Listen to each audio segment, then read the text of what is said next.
it's Helena from helenawoods.com and welcome back to the channel. I am here in Dubai at the moment. Beautiful day. I don't really care for all the concrete here, but it's really interesting to be here. I feel amazing.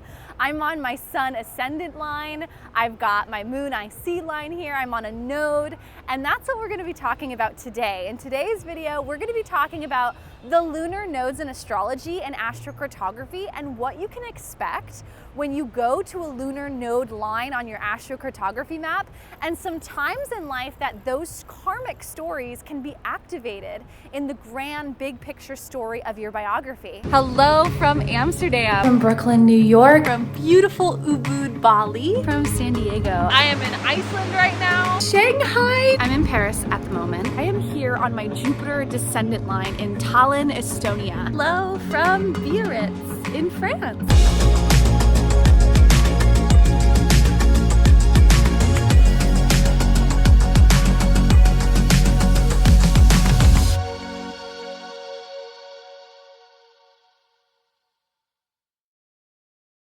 Before we get into today's video, be sure to hit that subscribe button and hit that notification bell so you don't miss any future uploads. And be sure to check out my online astrocartography and astrology courses. And I also do private readings and give plenty of free content in my free astrocartography newsletter. So if you wanted to get free content, free lessons, tips, resources, stories from me as I'm writing and sharing my experiences on the road, traveling to my astrocartography lines, be sure to hit that link down below in the description and join my newsletter. All right, so the lunar nodes. What are the lunar nodes in astrology? The nodes are actually not planets or physical bodies at all. They are two opposing points in the zodiac where the moon crosses the ecliptic, which is the imaginary orbit of the sun. And the nodes move north and south of the sun's path. So something you should know about the nodes is that we each have these points in our birth chart.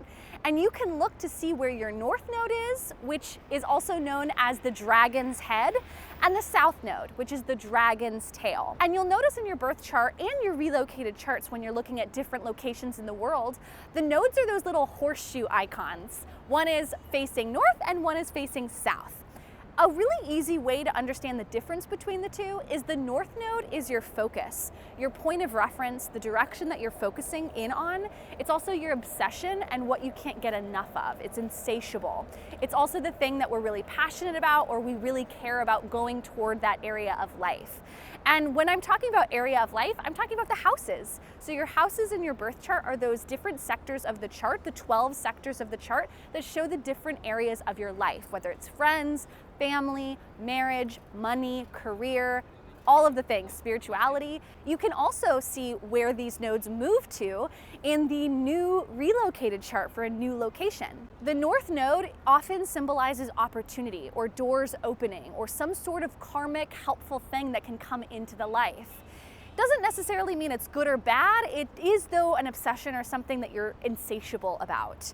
It's something that you can't stop chewing or you can't stop getting of it. And no matter how much you go toward it, it will never be satisfied. That is the dragon's head or the direction that you're going toward. You're moving in the direction of the north node. On the flip side, we have the south node, and the south node is what you're walking away from. It's the dragon's tail. It's what you're letting go or leaving behind. And this point can be where you're apathetic or careless toward that area of life, or just the sense of decrease, something lessening, something not being as important to you, but also something that you can really just not care about. However, the south node does bring a level of comfort and familiarity.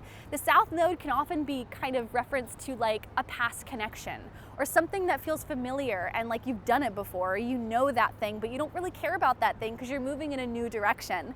For instance, if you have your north node in the first house and your south node in the seventh house, you may not care to be as focused on marriage or relationships or relying on a partner, but rather really obsessed with being independent and doing your own thing. Doesn't mean you won't have a marriage or a relationship in life, but that's just not as much of a priority as opposed to you being self-reliant and independent and relying on yourself for your happiness in your life. So wherever you have those nodal points, they'll always be exactly opposite each other in the birth chart. Now, we also have these nodal points on the map. So just like how we have a birth chart and the relocated charts that show the different areas of the world, we also have a map that shows all of this story, which is so helpful. So thanks, Jim Lewis. Thanks, Jim Lewis, for helping us give this amazing technology and this map software so that we can see all of our relocated charts at a glance when the planets were angular in certain parts of the world. Amazing. Now, the nodes always bring something important. Can be something karmic or something that's being activated, something that's really important in terms of the life of the person. So when you have those lunar node lines throughout the world, they are signifying places of importance. The reason I'm actually making this video here in Dubai is because here I am on a lunar node line. I have the north node on the descendant and the south node on the ascendant. And it's really interesting being here because my story feels so flipped. Natally in my birth chart, I have the north node in my first house of independence and the south node in the seventh house of marriage and relationships. But here, that nodal axis is flipped. Here in UAE, I have the south node on my sense of independence and self and relying on self, and I'm more focusing on partnership, which is so wild because it's exactly how I've been feeling, sensing, and my experience being in the UAE so far. So as the north node does represent increase, we can talk about the 4 angles in astrology and what you can expect with the lunar nodes crossing those 4 angles. And if you don't remember, the 4 angles are the ascendant, descendant, MC, IC. Those are the 4 angles in astrology. When you have the north node on your ascendant, you're focusing more on your individuality, your sense of autonomy, and the actions that you're taking personally, you yourself. The ascendant is you, both your physical body, but also your sense of attitude and identity in life. So think about the independence and self-reliance when we're focusing on the north node. When we're focusing on the ascendant, it's all about you. On the flip side, when we're talking about the descendant, it's about other people. So when the north node is conversely on relationships or other people or the descendant, there's more of a focus and a hungriness, a thirstiness for connecting with people. Now, you can also think and interpret these lines as something karmic or something unfolding and happening in regards to the area of relationships and social contacts, as well as the focus on sense of self and coming home to self. Something about the identity and sense of self is going through something karmic or important or fated when you go to a lunar node. Now, you should know that there is also timing, and timing is really important when we're talking about travel and relocation. Going at the right time can really expedite and give an acceleration of these themes. And so we'll talk about timing at the end of this video. Also, and the final 2 points, we have the IC and the MC. The MC is the top of the chart, the most visible part of the chart. It's your career, public vocation, social status, and what you do for contribution. It's also how are you seen before the public. So focusing on community organizations or working or networking or work and career and opportunities for career can really come up when the north node is on the MC point. And also the IC. The IC is home, family, roots, ancestry, and lineage. Something that would be really cool to look at is to see where you have the nodes on the IC, south node or north node on the IC point, because the IC represents the ancestral lineage, roots, heritage, family, the mother, what came before. These places are often places I see people have a lot of past life connections, if you believe in that sort of thing, when the lunar nodes are on the IC point. So this is all about family ties, personal social life, and your home. You might have a very busy, active social life at home or something that you're working at home that's really important to you. It's also your personal life and your family. So if you're looking for a place of family and home and building those foundations, lunar nodes can be really important places when we're talking about the IC point itself. And remember, the north node is increase and the south node is decrease, or volume up with the north node, and the south node is volume down. So I often like to think as going toward the north node can be in some ways more positive because there is a sense of opportunity and something like a door opening or something significant that's opening up for you when you follow that north node. Doesn't mean it's good or bad. I just think of it as preferable or unpreferable. I really like Stoic philosophy and following that way of life, and you can check out my video talking about Stoic philosophy here if that interests you. When it comes to timing, the nodes are always moving together. So when you're using an astrocartography software, like I prefer SolarFire, and you use the animation chart feature where you can see the timing move across the map visually, which is so cool, and I highly recommend getting that software if you wanted to really use this timing technique and astrocartography to seriously, intentionally plan your travels and moves. Definitely get SolarFire, and you can click that link down below and use my code WOODS15 for 15% off at checkout. Something you should know is that the nodes always move by precession, or they move backwards, precession, and they're always going in the opposite direction that the rest of the planets are going in, whereas the planets are always moving forward in procession, which is counterclockwise. The nodes are always moving clockwise when you're looking at your birth. And you can look at timing and see that those nodes will start moving in a counterclockwise fashion on your birth chart.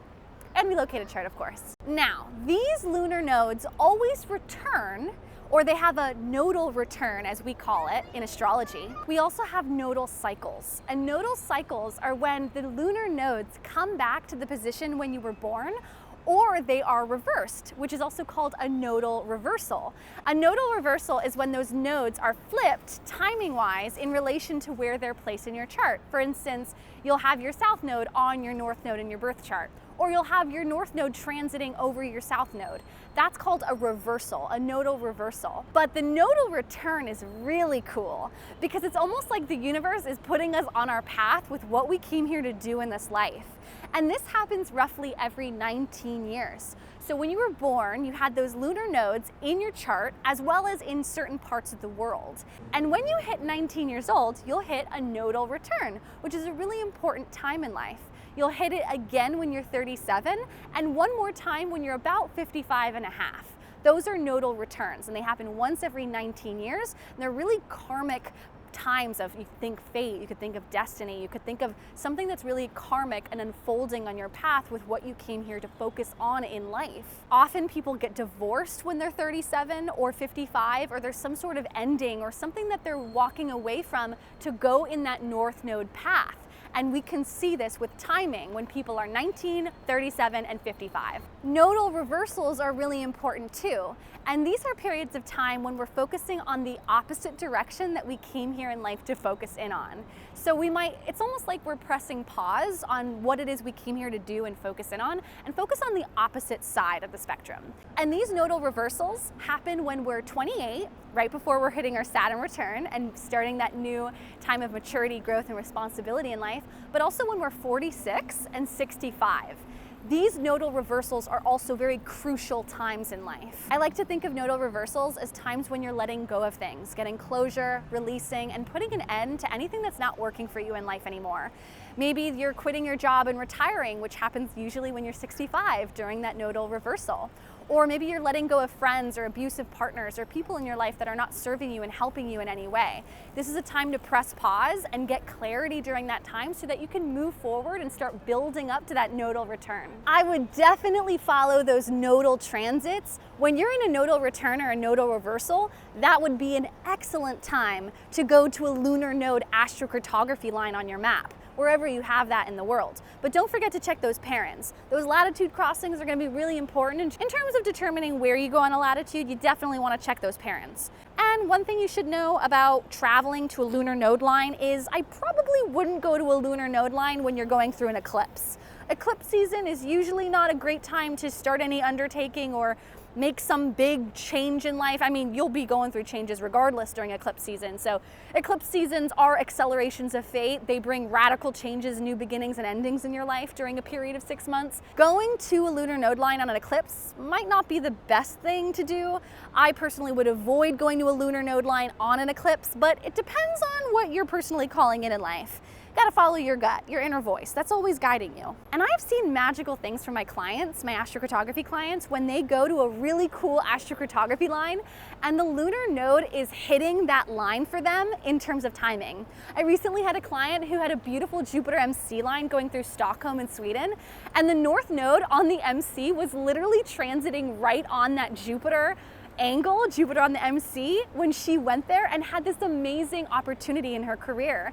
She got this amazing grant and was featured in a museum, and just opportunities started flourishing for her when she went out to that area at that time. So you could use this in your own life when you see a cool astrocartography line and you see that the lunar node is crossing over that planet in the relocated chart. That would be a really cool time to check out that area and see if there's any opportunities that are there for you, specifically the north node. Because again, north node is opportunity, increase, and focus, and the south node is releasing and letting go, and the south node typically is more challenging than the north node in astrology. I hope that this information helps you in your own journey, understanding your own timing in relation to place. Places have stories, and when you go to the right place at the right time, oh, it is magical. And so I thought I would share a little bit of a story time with you on my experience being here in the UAE on my lunar nodes. I have the lunar nodes here. I have my north node on the descendant of partnerships and relationships, and the south node on me and my independence, my ascendant. So I am naturally just obsessed with my independence. I love doing my own thing, relying on myself, and just being an independent person, and not really allowing other people to dictate my own happiness and well-being. That's just me. Anyone who has north node in the first, you understand what I'm talking about. But it's so interesting because here in the UAE, I've been obsessed with my partner to a level of obsession that I can't even comprehend. I think about my husband all the time. I'm always on the phone with him. I try to Zoom call him multiple times a day. And no matter how happy I am here, and no matter how many amazing projects and hobbies and things I'm working on, writing projects and things I'm doing, teaching my live classes, my Lives at IELTS releasing class, and writing and doing all the things I love, I'm so happy here. I really am in the UAE. I just feel so lit up on my sun ascendant line. However, I can't stop thinking about my partner, and that north node on the descendant is the focus, the obsession, what you want, what you can't get enough of. And in the 7th house on the descendant angle here in the UAE, I just want to be with him, and I don't really want to be by myself. I don't want to be on my own. I don't want to be independent. I just want to be with my husband. And that is a great example of north node on the descendant and south node on the ascendant. It's like I'm usually someone that just thrives doing my own thing and being on my own. And of course I love my partner, and I got married, when I was young, and I met him almost 10 years ago. He's the best thing in my life, but I've never relied on him for happiness, or I've never been so obsessed with partnership that my independence just didn't really matter, or I didn't care about it as much. And for the first time in my life, I'm here in the UAE, and it's all of a sudden I just want to be with him all the time, and nothing else matters except for being with him. So just fascinating how what I've been experiencing, what I've been feeling, it's been exactly what the map and the relocated chart for the UAE shows, which is the flip of what I was born with. And I can tell you that astrocartography is insane. Relocation astrology is seriously the most fascinating thing in the world. And I just want to talk and teach about this as much as possible and help as many people as possible learn this, because it is amazing how much place influences you. It is amazing how much place influences you and timing influences you. And I've got great transits and progressions here in the UAE, so it's been really nice energy here, and I'm really happy here. Would I want to live in Dubai? No. Do I like all the concrete and the city life? I mean, it's cool for a week, but I would not want to live here. And this just goes to show that it doesn't matter what nice lines you have. If a place lifestyle-wise is not what you like, it doesn't matter if you have the moon on the IC in the 4th house, which I do in my relocated chart. I have the moon relocated to the IC on the IC point in the 4th house, and I really do love the UAE. I feel such a strong connection to the culture and the way of life here. I feel like I've lived here before. I feel like I've had lives here before. I feel so deeply connected to this place on such a deep ancestral cultural level. But at the same time, would I want to live here? No, because I don't care for the lifestyle. And that's why it always goes back to your personal preferences. Regardless of the astrocartography, regardless of timing, do you like the politics of an area? Do you like the geography? What about the weather? What about the way that the city is landscaped? Do you prefer that? And if no, it doesn't matter what astrocartography lines you have. You gotta listen to yourself and honor your inner voice and your intuition above all else. And I'm on a mission to bridge the gap between astrology and astrocartography, but also to bridge the gap between the intuition and following the inner voice and the guidance from within and trusting yourself in relation to the energy and magic of location and place. They are both simultaneously reflecting the same thing. When you honor and you trust yourself, you're often going to be guided to places in the world that have that similar energy of what you're looking for. And not even what your ego is looking for, but what your soul is looking for. This goes deeper than just what the ego or the mind wants out of life. It's so mind-oriented, but when you can release attachment and follow the callings from within, you will be guided to places that you're meant to be. And often the astrocartography map and transits are just showing that. They're reflecting what you already know to be true. So with that said, I hope you enjoyed today's video. If you wanted to learn more from me, check out my online courses, my blog posts, my free newsletter. I give so much content for free because I want to help teach as many people as possible about how astrocartography works and how you can utilize it in your life to live in places you love and just overall feel happier in life. I hope that this supported you, and I'm sending you so much love. I'm sending you so much love from here in Dubai, and I'll see you in the next one. Happy astro travels.